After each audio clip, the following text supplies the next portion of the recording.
ಕುಡಿ ಬಂದ ಎಲ್ಲರಿಗೂ ಯೇಸು ಕ್ರಿಸ್ತ ನಾಮದಲ್ಲಿ ವಂದನೆಯನ್ನು ಸಲ್ಲಿಸ್ತಾ ಇದ್ದೇನೆ. ಲೂಕ 17:27 ಎಲ್ಲರೂ ತೆಗೆದು ಓದೋಣ. ಲೂಕ 27:27ರಿಂದ 30 ನಾವು ನೋಡೋಣ. ನೋವನ್ನು ನಾವೆಯಲ್ಲಿ ಸೇರಿದ ದಿನದ ತನಕ ಜನರು ಊಟ ಮಾಡುತ್ತಿದ್ದರು, ಕುಡಿಯುತ್ತಿದ್ದರು, ಮದುವೆ ಮಾಡಿಕೊಳ್ಳುತ್ತಿದ್ದರು, ಮದುವೆ ಮಾಡಿ ಕೊಡುತ್ತಿದ್ದರು. ಆಗ ಜಲಪ್ರಳಯವು ಬಂದು ಎಲ್ಲರನ್ನು ನಾಶ ಮಾಡಿತು. ಮತ್ತು ಲೋಟನ ದಿನಗಳಲ್ಲಿ ನಡೆದ ಪ್ರಕಾರ ನಡೆಯುವುದು. ಅವರು ಊಟ ಮಾಡುತ್ತಿದ್ದರು, ಕುಡಿಯುತ್ತಿದ್ದರು, ಕೊಳ್ಳುತ್ತಿದ್ದರು, ಮಾರುತ್ತಿದ್ದರು, ನಡೆಯುತ್ತಿದ್ದರು, ಕಟ್ಟುತ್ತಿದ್ದರು. ಅದರ ಲೋಟನು ಸೋದಮ್ ಊರನ್ನು ಬಿಟ್ಟು ಹೋದ ದಿನದಲ್ಲಿ ಆಕಾಶದ ಬೆಂಕಿ ಗಂಧಕಗಳು ಸುರಿದು ಅವರೆಲ್ಲರನ್ನು ನಾಶ ಮಾಡಿದವು. ಎಲ್ಲರ ಕಣ್ಗಳನ್ನು ಮುಚ್ಚಿ ಪ್ರಾರ್ಥನೆ ಮಾಡೋಣ. ಸ್ತುತಿಮಧ್ಯದಲ್ಲಿ ನಿವಾಸ ಮಾಡುವ ಪರಲೋಕ ತಂದೆಯೇ, ಈ ದಿನವನ್ನು ಕೊಟ್ಟೋದಕ್ಕಾಗಿ ಸ್ತೋತ್ರ. ನೀನು ಮಾತಾಡು, ಕ್ರಿಯೆ ಮಾಡು ಯೇಸುವೇ. ನಮ್ಮ ಜೀವಿತಗಳು ಬದಲಾಗಿ ಬರುವಿಕೆಗೆ ಮಾರ್ಪಡಲಿ. ಕೃಪೆ ಕೊಡು, ನಡೆಸಿಕೊಡು, ಆಶೀರ್ವದಿಸು, ಮಹಿಮೆ ಹೊಂದು. ಯೇಸುವಿನ ನಾಮದಲ್ಲಿ ಬೇಡಿ ಹೊಂದಿದ್ದೇವೆ ತಂದೆಯೇ, ಆಮೆನ್. ಈ ದಿನದಲ್ಲಿ ದೇವರು ಮಾತಾಡೋದಕ್ಕೆ ಏನು ವಾಕ್ಯ ಅಂತ ಕೇಳಿದಾಗ ಬರುವಿಕೆಗೆ ಸಿದ್ಧ ಮಾಡು ಅಂಥೇಳಿ ದೇವರು ಮಾತಾಡಿದ್ರು. ಎಲ್ಲರೂ ಇಲ್ಲಿ ಗಮನ ಇಟ್ಟು ಕೇಳ್ರಿ. ಸೌದಿ ಅರೇಬಿಯಾಗೆ ಯಾರಾದರೂ ಹೋದರೆ, ಇಂಡಿಯಾ ದೇಶದಿಂದ ಯಾರಾದರೂ ಹೋದರೆ ಅಲ್ಲಿ ಸಿಟಿಸನ್ಶಿಪ್ ಕೊಡೋದಿಲ್ಲ. ಅಂದರೆ ಅವರು ಸಿಟಿಸನ್ಶಿಪ್ అంటే ಆ ದೇಶದವರು ಅಂತ ಕೊಡೋದಿಲ್ಲ. ಅವ್ರೇನು ಮಾಡ್ತಾರೆ ಅಂದರೆ ಅಲೆಮಾರಿಗಳು, ಬೇರೆ ದೇಶದಿಂದ ಬಂದವರು. ಅದರಿಂದ ಎಷ್ಟು ವರ್ಷ ಇರ್ತಾರೆ, ಎಷ್ಟು ತಿಂಗಳು ಇರ್ತಾರೋ ಅದು ಟೆಂಪ್ರವರಿ. ಯಾವತ್ತು ಅವ್ರು ಓಡಿಸ್ತಾರೋ ಗೊತ್ತಾಗಲ್ಲ. ಅವರು ಓಡಿಸ್ತಾರೋ ಇಲ್ಲೋ, ಏನೇ ಸಮಸ್ಯೆ ಬಂದರೂ ಅವರು ದಬ್ಬಿಡ್ತಾರೆ. ಅದರಿಂದ ಅವ್ರೇನು ಮಾಡ್ತಾರೆ, ಇಲ್ಲಿಂದ ಇಂಡಿಯಾ ದೇಶದಿಂದ ಸೌದಿ ಅರೇಬಿಯಾಗೆ ಯಾರಾದರೂ ಹೋದರೆ ಅಲ್ಲಿ ಇದು ನಾವು ಟೆಂಪ್ರವರಿ. ಇಂಡಿಯಾ ದೇಶದಲ್ಲೇ ಯಾರಾದರೂ ಬಾಡಿಗೆ ಮನೆ ತಗೊಂಡಿದ್ರೆ ಇದು ಟೆಂಪ್ರವರಿ ಸ್ವಂತ ಮನೆ ಮಾಡಬೇಕಂತಾರೆ. ಇಲ್ಲ ಸ್ವಂತ ಮನೆ ಊರಲ್ಲಿರುತ್ತೆ, ಅಲ್ಲಿ ಹೋಗಿ ಮನೆ ಕಟ್ಕೊಂಡು ಸ್ವಲ್ಪ ದಿನ ಇದ್ದು ಅಲ್ಲಿ ಹೋಗಿಬಿಡ್ಬೇಕು ಅಂದ್ಕೊಂಡಿರ್ತಾರೆ.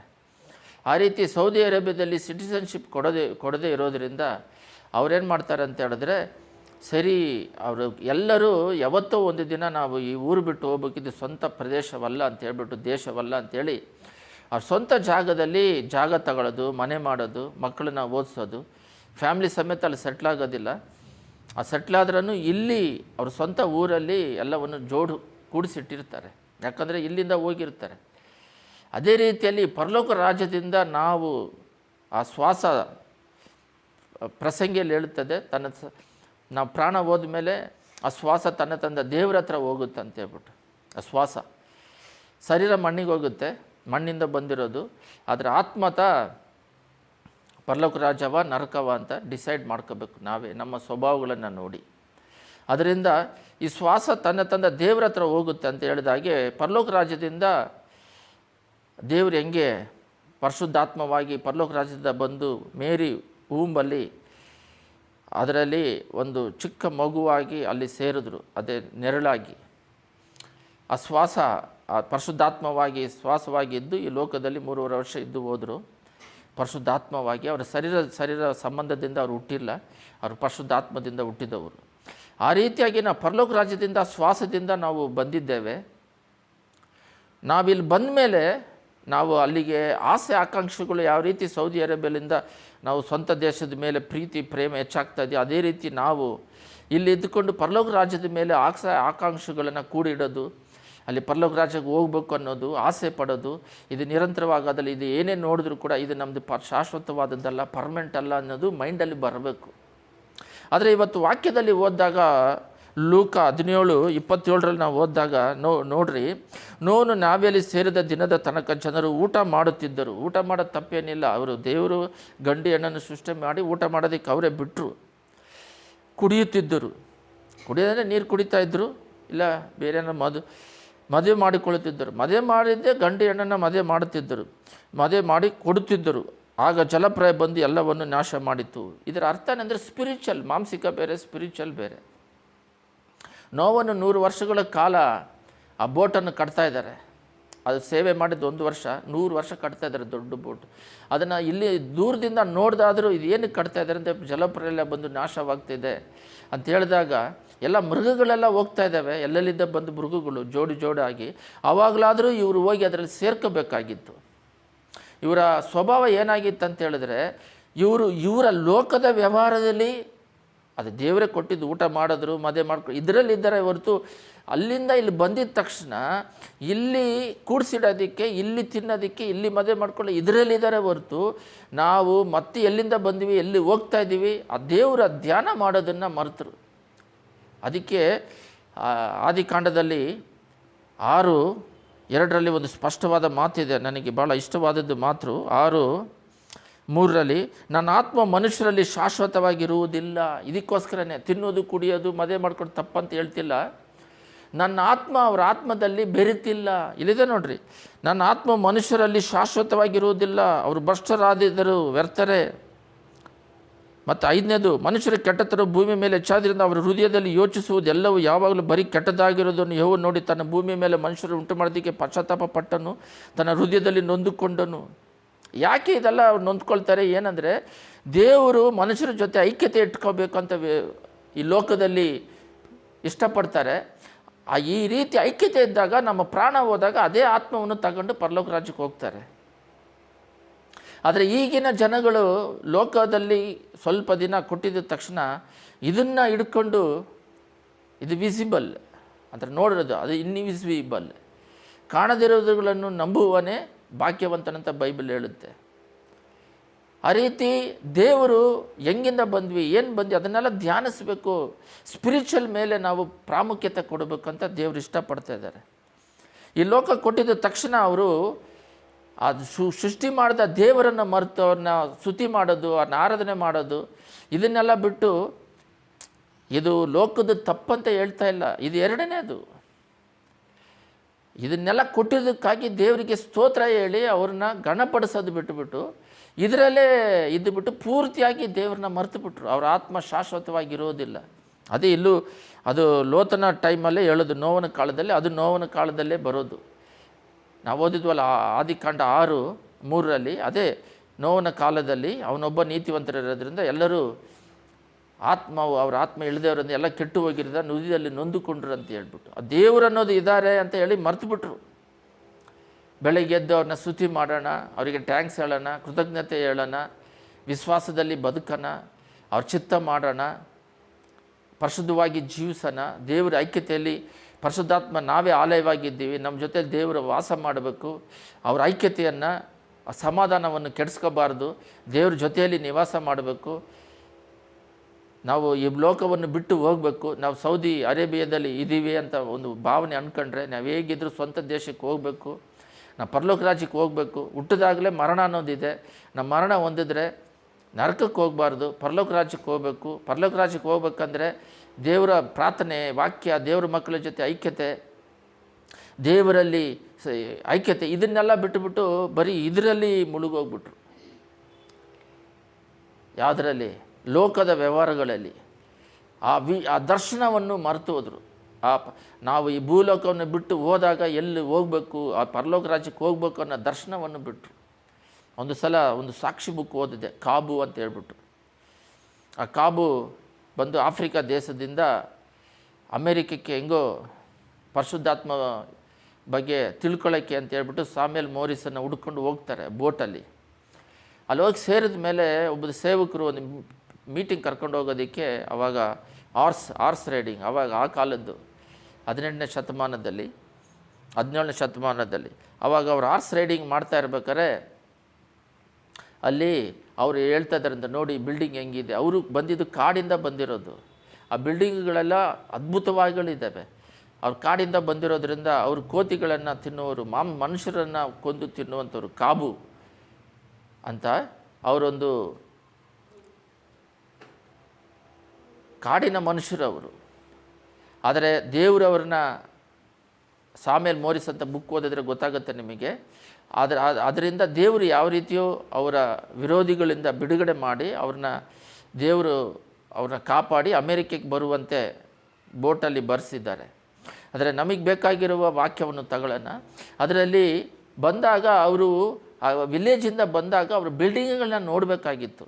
ಅವ್ರು ತೋರಿಸ್ತಾ ಇದ್ದಾರೆ, ಅವರು ಒಂದು ಮೀಟಿಂಗ್ ಹೋಗ್ಬೇಕಾರೆ ಒಂದು ಸಮಾಧಿ ಕಾರ್ಯಕ್ರಮಕ್ಕೆ ಇವ್ರನ್ನ ಸಾಮ್ಯಲ್ ಮೋರಿಸ್ ಅಂತ ಹೇಳ್ಬಿಟ್ಟು ಅವರು ಹೆಸರು ಬದಲಾಯಿಸ್ತಾರೆ ಕಾಬುಗೆ. ಅವ್ರನ್ನ ಕರ್ಕೊಂಡು ಹೋಗ್ತಿರ್ಬೇಕಾದ್ರೆ ಅವ್ರು ತೋರಿಸ್ತಾ ಇದ್ದಾರೆ, ಇಲ್ಲಿ ನೋಡ್ರಿ ಇದು ಬಿಲ್ಡಿಂಗ್ ನೋಡು, ಹಂಗೆ ನೋಡಿ ಹಿಂಗೆ ನೋಡಿ ಅಂತಿದ್ದಾಗ, ಸರಿ ನಾವು ಪ್ರೇಯರ್ ಮಾಡೋಣ ಅಂತ ಕೇಳ್ತಾರೆ. ನೀವು ಗಾಡಿಯಲ್ಲಿ ಇಲ್ಲ ಅಂತ ಹೇಳಿದಾಗ ಮೋಕಾಲೂರಿ ಪ್ರೇಯರ್ ಮಾಡಿದಾಗ, ತಂದೆ ನಾನು ಪರಿಶುದ್ಧಾತ್ಮ ಬಗ್ಗೆ ತಿಳ್ಕೊಳ್ಳೋಕ್ಕೆ ಇಲ್ಲಿ ಬಂದರೆ ಇವ್ರು ನೋಡಿದ್ರೆ ಬಿಲ್ಡಿಂಗ್ಗಳೆಲ್ಲ ತೋರಿಸ್ತಾ ಇದ್ದಾರೆ ಅಂತ ಹೇಳ್ಬಿಟ್ಟು ಪ್ರೇಯರ್ ಮಾಡ್ತಾರೆ. ಒಂದು ಕಾಡಿನ ಮನುಷ್ಯ, ಅವನು ಬಿಲ್ಡಿಂಗ್ಗಳು ನೋಡಿಲ್ಲ, ಬಟ್ಟೆಗಳು ಸರಿಯಾಗಿರೋದು ನೋಡಿಲ್ಲ, ಬೆಡ್ಗಳು ನೋಡಿಲ್ಲ, ಒಳ್ಳೆ ಆಹಾರ ನೋಡಿಲ್ಲ, ಕಾಡಿನ ಮನುಷ್ಯ. ಆದರೂ ಕೂಡ ಅಮೇರಿಕಾಗೆ ಬಂದರೂ ಕೂಡ ಅವರು ತೋರಿಸ್ತಾ ಇದ್ದಾರೆ, ಒಳ್ಳೆ ಊಟ ಕೊಡ್ತಾ ಇದ್ದಾರೆ, ಬಟ್ಟೆಗಳು ಕೊಡ್ತಾ ಇದ್ದಾರೆ, ಬಿಷಪ್ ಹಾಕೋ ಬಟ್ಟೆಗಳನ್ನ ಹಾಕ್ತಾಯಿದ್ದಾರೆ. ಅವ್ರೇನು ಇದನ್ನೆಲ್ಲ ಹಾಕ್ಬೇಡ, ಆ ಬೆಡ್ ಮೇಲೆ ಇವ್ರನ್ನ ಮಲಗಿಸ್ತಾ ಇದ್ದಾರೆ, ಒಂದು ಕಪ್ಪು ಸ್ಟಾರ್ ಅಂತ ಹೇಳ್ಬಿಟ್ಟು. ಆದರೂ ಕೂಡ ಯಾವುದರಲ್ಲೂ ಅವ್ರದ್ರಲ್ಲಿ ತೃಪ್ತಿ ಇಲ್ಲ ಅವರಿಗೆ. ಆ ರೀತಿ ಸುಮ್ಮನೆ ನಮಗೆ ಬೇಕಾಗಿರೋ ಆ ಟೈಮಿಗೆ ಬಟ್ಟೆಗಳು, ಊಟಗಳು, ಅವಶ್ಯಕತೆಗಳನ್ನ ಪಡ್ಕೊಂಬಿಟ್ಟು ಯಾವಾಗಲೂ ನಾವು ದೇವರಲ್ಲಿ ಇರಬೇಕು. ಯಾಕಂದರೆ ನಮಗೆ ಮೊದಲೇ ಹೇಳಿದ್ದೀವಿ, ಪರಲೋಕ ರಾಜ್ಯದಲ್ಲಿ ಲೂಸಿಫರ್ ಜೊತೆಯಲ್ಲಿದ್ದು ಸ್ತುತಿಸಬೇಕಾಗಿರೋನು ಬಿದ್ದೋದ. ಆ ಪ್ಲೇಸಲ್ಲಿ ನಮ್ಮನ್ನು ತುಂಬಿಸೋದಕ್ಕೋಸ್ಕರ ನಮ್ಮನ್ನು ಸೃಷ್ಟಿ ಮಾಡಿರೋದು. ಆ ಪ್ಲೇಸಿಗೆ ಅಲ್ಲಿ ಬರೋದಕ್ಕೆ, ಇಲ್ಲಿ ನಮಗೆ ದೇವರಾಗೆ ಮಾರ್ಪಡೋದಕ್ಕೆ, ಪರಿಶುದ್ಧರಲ್ಲಿ ನೀತಿವಂತರಾಗಿ ನಾವು ಮಾರ್ಪಟ್ಟು ಅವರಾಗೆ ಮಾರ್ಪಡೋದಕ್ಕೆ ಪ್ರಯತ್ನದಲ್ಲಿ ಇರಬೇಕು. ಆದರೆ ಈಗ ನೋಡಿದ್ರೆ ಏನಾಗಿದೆ ಅಂದರೆ, ಕಡೆ ಕಾಲದಲ್ಲಿ ಆದರೆ 33 ಓದ್ರಿ, ಲೂಕ 17:33 ನಾವು ನೋಡೋದಾದರೆ, ತನ್ನ ಪ್ರಾಣವನ್ನು ದೊರಕಿಸಿಕೊಳ್ಳಬೇಕೆಂದ್ರೂ ಅದನ್ನು ಕಳಕೊಳ್ಳುವನು, ಪ್ರಾಣವನ್ನು ಕಳಕೊಂಡನು ಅದನ್ನು ರಕ್ಷಿಸಿಕೊಳ್ಳುವನು. ಇದು ಹೇಳೋಕ್ಕೆ ಸುಲಭ, ಓದೋಕ್ಕೆ ಸುಲಭ, ಆದರೆ ಪ್ರಾಕ್ಟೀಸಲ್ಲಿ ಈ ಕಾಲದಲ್ಲಿ ನಡೆಯಲ್ಲ. ಪ್ರಾರಂಭ ಕಾಲದಲ್ಲಿ ಯೇಸುಸ್ವಾಮಿ ಲೋಕದಲ್ಲಿ 33 ವರ್ಷ ಬಂದು ಹೋದ್ಮೇಲೆ ಅವರ ಶಿಷ್ಯರುಗಳು ಸೇವೆ ಮಾಡಿದಾಗ ಅವರು ದೇವರನ್ನ ನಂಬ್ಕೊಂಡಿದ್ದಕ್ಕೆ ಏನಕ್ಕೆ ಅಂತ ಹೇಳಿದ್ರೆ, ಈಗ ಅಲ್ಲಿ ಲೋಕ ಆಶೀರ್ವಾದ ಅಂತ ಹೇಳ್ಬಿಟ್ಟು ಅಂತಿದ್ದಾರೆ. ಲೋಕ ಆಶೀರ್ವಾದ ಅಲ್ಲ, ಲೋಕದ ಅವಶ್ಯಕತೆ. ಆಶೀರ್ವಾದ ಆತ್ಮಿಕ ಆಶೀರ್ವಾದ, ಆತ್ಮಿಕ ಬೇಕಾಗಿರೋದು ಆಶೀರ್ವಾದ. ಲೋಕದ್ದು ಬಂದು ಅವಶ್ಯಕತೆ. ಇವರು ಉಲ್ಟಾ ಮಾಡಿಟ್ಟಿದ್ದಾರೆ. ಲೋಕದ್ದು ಬಂದ್ಬಿಟ್ಟು ಆಶೀರ್ವಾದ ಅಂತಿದ್ದಾರೆ. ಅದು ಆಶೀರ್ವಾದ ಅಲ್ಲ, ಅವಶ್ಯಕತೆ. ಆ ಟೈಮಿಗೆ ಅದು ಪ್ರೊವೈಡ್ ಮಾಡ್ತಾರೆ. ಅದನ್ನು ಅವರು ತಪ್ಪಾಗಿ ಬೋಧಿಸ್ತಾ ಇದ್ದಾರೆ. ಅದು ಆ ರೀತಿ ಮಾರ್ಪಡ್ತು ಈಗ. ಯಾಕಂದರೆ ಲೋಕದ ಆಡಂಬರಗಳು ಬಂದಿದೆ ಇವಾಗ ಈಗ ಅದು ಕರೆಂಟ್ ಕಂಡದಾಗಿಂತ ಇವಾಗ 100 ವರ್ಷದಿಂದ ಈ ರೀತಿ ಆಡಂಬರ ಕಾಲಗಳು ಬಂದಿದ್ದಾವೆ. ಆದರೆ ಆಗ ಪ್ರಾರಂಭ ಕಾಲದಲ್ಲಿ ಯೇಸುಸ್ವಾಮಿನ ನಂಬ್ಕೊಂಡಿದ್ದೆ, ದೇವರ ಹತ್ರ ಬಂದಿದ್ದೆ, ಅವರು ಸಾಯೋದಕ್ಕೆ ಅಂತಲೇ ಬಂದಿದ್ದಾರೆ. ಯಾಕಂದರೆ ಸಾಯೋದಕ್ಕೆ ಯಾಕೆ ಬಂದರೆ ಅಂದರೆ, ಅವರಿಗೆ ಈ ಲೋಕದಲ್ಲಿ ನಾವು ಈ ಮಾಂಸಿಕದಲ್ಲಿ ಸತ್ತರೆ ಪರಲೋಕ ರಾಜ್ಯದಲ್ಲಿ ನಾವು ಹೋಗಿ ಸೇರ್ತೀವಿ, ಪಾಪದಲ್ಲಿ ನಾವೇನಾದರೂ ಸತ್ತರೆ ನರಕಕ್ಕೆ ಹೋಗ್ತೀವಿ ಅಂತ ಹೇಳ್ಬಿಟ್ಟು ಆ ನಿತ್ಯ ಜೀವ ಪಡಿಬೇಕನ್ನೋದಕ್ಕೋಸ್ಕರನೇ ಸತ್ತರು. ಅದಕ್ಕೆ ಉದಾಹರಣೆ ಹೇಳ್ಬೇಕಂದ್ರೆ, ರೋಮರ್ ಬಂದು ನೇರೋ ಎಲ್ಲರನ್ನೂ ಬೆಂಕಿ ಹಾಕಿ ಕೊಳ್ತಾ ಇದ್ದಂತೆ. ಆ ರಾಜರ ಕಾಲದಲ್ಲಿ ಹೊಸದಾಗಿ ಯೇಸುಸ್ವಾಮಿ ನಂಬಿದವ್ರನ್ನ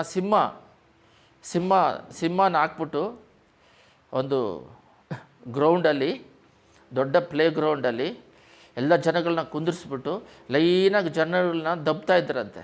ಯಾರಾದರೂ ಯೇಸುಸ್ವಾಮಿ ನಾವು ಬಿಟ್ಬಿಡ್ತೀವಿ ಅಂತ ಬಂದುಬಿಟ್ರೆ ಬಿಟ್ಬಿಡ್ತಿದ್ರಂತೆ. ಅದರ ಲೈನಲ್ಲಿ ಹೋಗಿ ಅದರಲ್ಲಿ ಬೀಳ್ತಾ ಇದ್ದಾಗ ಆ ಸಿಂಹಗಳು ಕಡಿದು ತಿಂತಾ ಇತ್ತಂತೆ. ಅವನು ನೋಡಿ ನಗ್ತಾ ಇದ್ರಂತೆ. ಆದರೆ ಪ್ರತಿಯೊಬ್ಬರ ಮುಖದಲ್ಲಿ ಕೂಡ ಆನಂದದಿಂದ ಸಾಯ್ತಿದ್ರಂತೆ. ಅವ್ನು ನೋಡ್ಬಿಟ್ಟು ಯಾಕೆ ಮುಖದಲ್ಲಿ ಭಯ ಇಲ್ಲ ಅಂತ ಪಕ್ಕದಾಗಿರೋರು ಸೇವಕನ ಕೇಳಿದಾಗ, ಇಲ್ಲ ಅವ್ರು ಸತ್ತರೆ ಪರಲೋಕ ರಾಜ್ಯಕ್ಕೆ ಹೋಗ್ತಾರೆ, ದೇವ್ರ ಜೊತೆಲಿ ಇರ್ತಾರೆ ಅಂತ ಒಂದು ಆಸೆ ಇದೆ. ಅದೇ ರೀತಿಯಲ್ಲಿ ಸ್ಟೇವನ್ ಕೂಡ ನನ್ನನ್ನು ಕಾಪಾಡೋಂಥ ಪ್ರೇಯರ್ ಮಾಡೋದು ಬಿಟ್ಟು, ನನ್ನ ಆತ್ಮವನ್ನು ತೆಗೆದುಕೋ, ನಾನು ನಿನ್ನ ಹತ್ರ ಬರ್ತೀನಿ ಅಂತ ಹೇಳ್ಬಿಟ್ಟು. ಯಾವಾಗ ದೇವರು ಪರಿಪೂರ್ಣವಾದ ರಕ್ಷಣೆ ಹೊಂದುತ್ತೀವೋ, ಪರಲೋಕ ರಾಜ್ಯದ ಮೇಲೆ, ಲೋಕದ ಮೇಲೆ ಆಸೆ ಆಕಾಂಕ್ಷೆಗಳು ಹೆಚ್ಚಾಗಬೇಕು. ಅದೇ ಪೂರ್ಣವಾದ ರಕ್ಷಣೆ, ಪೂರ್ಣವಾದ ದೇವರ ಐಕ್ಯತೆ ಅನ್ನೋದು.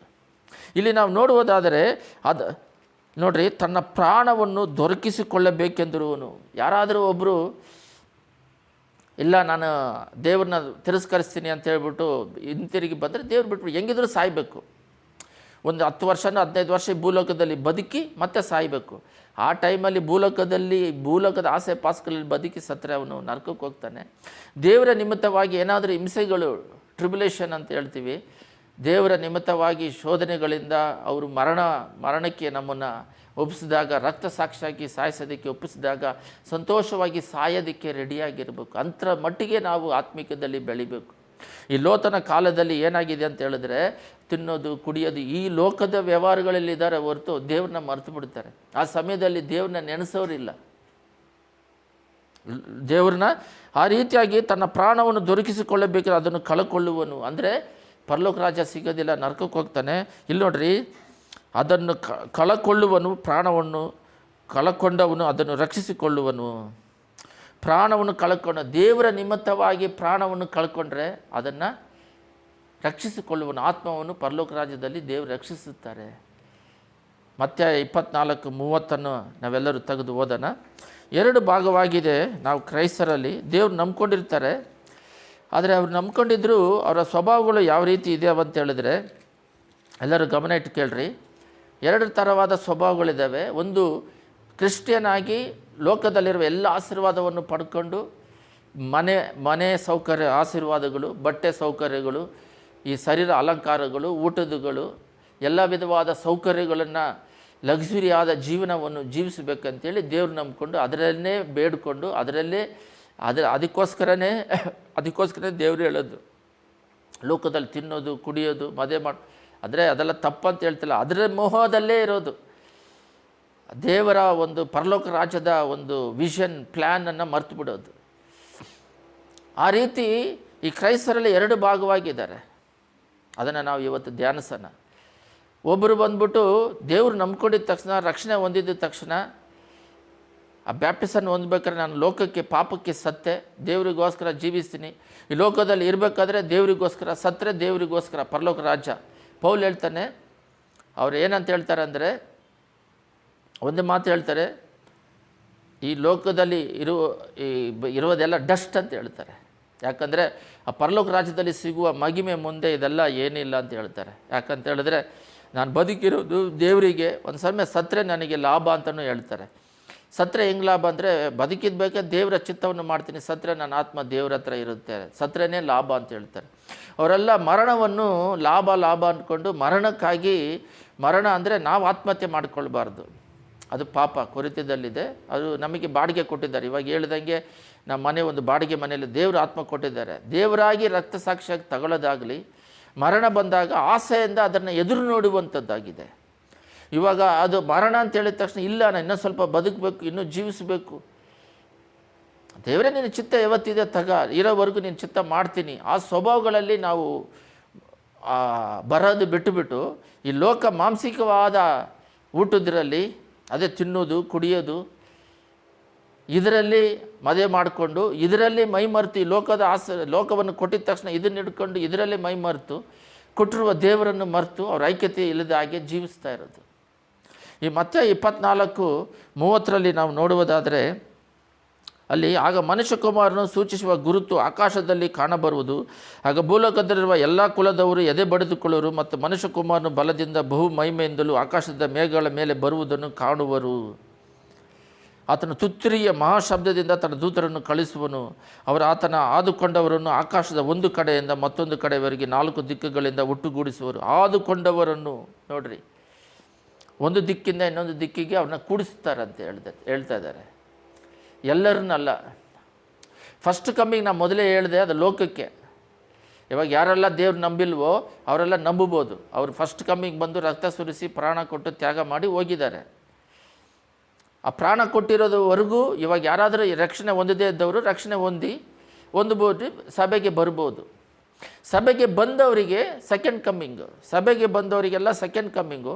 ಯಾರೆಲ್ಲ ಸಭೆಗೆ ಬರದೆ ಇನ್ನೂ ಪಾಪದ ಯೇಸುವನ್ನು ನಂಬದೇ ಇದ್ದಾರೋ, ಅನ್ಯ ಜನಗಳಾಗಿ ಇದ್ದಾರೋ, ದೇವ್ರು ನಂಬದೇ ಇದ್ದಾರೋ ಅವರಿಗೆಲ್ಲ ಫಸ್ಟ್ ಕಮ್ಮಿಂಗ್. ಯೇಸು ನಿಮಗೋಸ್ಕರ ರಕ್ತ ಸುರಿಸಿ ಪ್ರಾಣ ಕೊಟ್ಟಿದ್ದಾರೆ, ನೀವು ದೇವರನ್ನ ಬಾಯಿಯಿಂದ ಅರಿಕೆ ಮಾಡಿ ನಾನು ಪಾಪಿ ಅಂತ ಒಪ್ಪಿಕೊಂಡು, ನನ್ನ ಪಾಪಕ್ಕಾಗಿ ಯೇಸು ಸ್ವಾಮಿ ಸತ್ರ ಅಂತೇಳಿ ಒಪ್ಪಿಕೊಂಡು ರಕ್ಷಣೆ ಹೊಂದಿ ಸಭೆಗೆ ಬಂದರೆ ಸೆಕೆಂಡ್ ಕಮ್ಮಿಂಗ್. ಇವಾಗ ನಮಗೆ ಫಸ್ಟ್ ಕಮ್ಮಿಂಗ್ ಇಲ್ಲ. ನಾವು ಆಲ್ರೆಡಿ ರಕ್ಷಣೆ ಹೊಂದಿ ಸಭೆ ಒಳಗಡೆ ಬ್ಯಾಪ್ಟಿಸಮ್ ತಗೊಂಡು ಬಂದಿದ್ದೀವಿ. ಬಂದಿದ್ದ ತಕ್ಷಣ ನಾವು ಸೆಕೆಂಡ್ ಕಮ್ಮಿಂಗ್ಗೆ ಮೈಂಡಿಗೆ ಹೋಗ್ಬೇಕು. ಆದರೆ ಸಭೆಗೆ ಬಂದು ನಾವು ಇನ್ನೂ ಯಾವ ರೀತಿ ಇದ್ದೀವಿ? ಸಭೆಯಲ್ಲಿ ಮದುವೆಗಳು ನಡೆಯೋದು, ಊಟ ಮಾಡೋದು, ಅದೆಲ್ಲ ಬರ್ತ್ಡೇಗಳು ಮಾಡೋದು, ಇದೆಲ್ಲ ಬಂದು ಪಿಕ್ಕಲ್ಸ್ ಥರ, ಅಂದರೆ ಉಪ್ಪಿನಕಾಯಿ ಥರ ಅದು ನಡೀತಾ ಇರುತ್ತೆ. ಫಸ್ಟ್ ಸಭೆಯನ್ನು ಏರ್ಪಡಿಸಿದ್ದೇನಕ್ಕೆ? ದೇವರ ಬರುವಿಕೆಗೆ ಜನಗಳನ್ನು ಸಿದ್ಧ ಮಾಡೋದಕ್ಕೆ. ಅದು ನಡೀತಿದೆಯಾ? ಇಲ್ಲಿ ಬೈಬಲ್ ಹೇಳುತ್ತೆ, ಯೇಸುಸ್ವಾಮಿ ಆಕಾಶದಿಂದ ಬಂದಾಗ ಎಲ್ಲರೂ ಅಲ್ಲ, ತನ್ನ ದೂತರನ್ನು ಕಳಿಸುವನು. ಆತನು ಆದುಕೊಂಡವರನ್ನು ಆಕಾಶದ ಒಂದು ಕಡೆಯಿಂದ ಮತ್ತೊಂದು ಕಡೆಗೆ 4 ದಿಕ್ಕುಗಳ ಒಟ್ಟುಗೂಡಿಸುವನು. ಆದುಕೊಂಡವರನ್ನು ನಾವು ಆದುಕೊಂಡ ಲಿಸ್ಟಲ್ಲಿ ನಾವು ಇದ್ದೀವ ಅಂತ ನಾವು ನೋಡಬೇಕಾಗಿದೆ.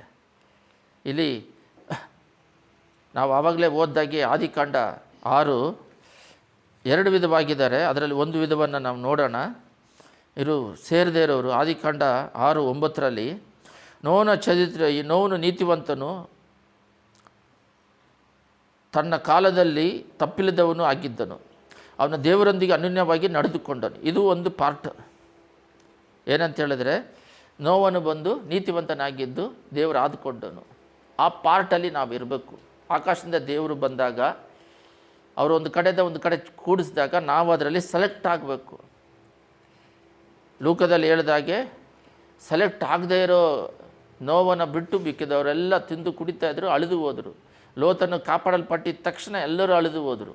ಇಲ್ಲಿ ಕೆಳಗಡೆ ಇದೆ ನೋಡ್ರಿ, ನಡೆದುಕೊಂಡು ಶೇಮ್, ಎಫೆತ್ ಎಂಬುವರು 3 ಮಂದಿ ದೇವರ ದೃಷ್ಟಿಯಲ್ಲಿ ಕೆಟ್ಟು ಹೋಗಿದ್ದರು. ಇಲ್ಲಿ ನೋಡ್ರಿ, ಎಂಬ 3 ಮಂದಿ ಮಕ್ಕಳು ಪಡೆದನು. ಭೂಲೋಕದವರು ಅಂತಿದೆ, ಸ್ಪಷ್ಟವಾಗಿದೆ. ಅಂದರೆ ಎಲ್ಲರೂ ಅಧಿಕವಾಗಿದ್ದು ಕ್ವಾಂಟಿಟಿ. ಈ ಕ್ವಾಲಿಟಿ ಅಂತ ಹೇಳಿದ್ರೆ ಅಧಿಕವಾದ ಜನಗಳನ್ನು ಇರೋದನ್ನೇ ಹೋಗ್ತಾ ಇದ್ದಾರೆ. ಈ ಸಭೆ ಕೂಡ ಅದೇ ರೀತಿಯೇ ಆಗಿರೋದು. ಜಾಸ್ತಿ ಜನ ಬರ್ತಾರೆ, 10,000 ಜನ ಬರ್ತಾರೆ, 20,000 ಜನ ಬರ್ತಾರೆ. 12 ಜನ ಕಳಿಸಿದ್ರು, ಹೋಗ್ಬಿಟ್ಟು ನೋಡ್ಕೊಂಬನ್ರಿ ಅಂತ ಹೇಳ್ಬಿಟ್ಟು. ಮೋಸೆ ಅಲ್ಲಿ ಹೋಗ್ಬಿಟ್ಟು ನೋಡ್ಕೊಂಬನ್ರಿ ಕಾನಾನ್ ದೇಶ ಯಾವ ಥರ ಇದೆಯಾ ಅಂತೇಳಿ. ಕಾಲೇಬ್ ಯೋಷಬ ಬಿಟ್ಟು 10 ಜನನೂ ತಪ್ಪು ಹೇಳಿದ್ರು. ಇವಾಗ 10 ಜನ ಅಲ್ಲಿ ಇರೋಕ್ಕಾಗಲ್ಲ, ರಾಕ್ಷಸ ಥರ ಇದ್ದಾರೆ ಅಂತ. ಈ ಕಾಲೇಬ್ ಯೋಷಬ ಇಬ್ಬರೇ. ಹಂಗಾದರೆ ಇವರಿಬ್ಬರು ಹೇಳಿದ್ದು ದೇವ್ರ ಮೇಲೆ ವಿಶ್ವಾಸ ಇಲ್ಲದೆ ಅವ್ರೇನು ಮಾಡಿದ್ರು? 10 ಜನ ಇದ್ದಾರೆ, ಇವರು 2 ಇದ್ದಾರೆ. ಯಾರು ಕರೆಕ್ಟು? ಬೈಬಲಲ್ಲೇ ಇದೆ.